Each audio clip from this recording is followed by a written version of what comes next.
Hi friends, this video shows how to fix all Wi-Fi issues. Please don't forget to subscribe this channel. Please like and share the video.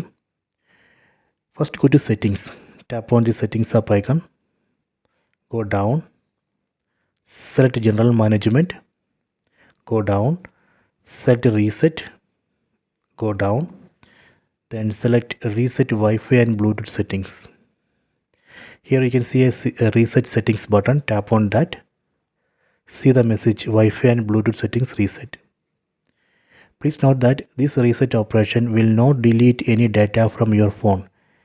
It reset only the Wi-Fi settings. So this is safe. After this reset operation, you can try to connect to a Wi-Fi router. If you were using mobile hotspot, again try to create a mobile hotspot and test it. That should work. So this way we can just reset only the Wi-Fi settings and fix all Wi-Fi issues. I hope you have enjoyed this video. Please check it.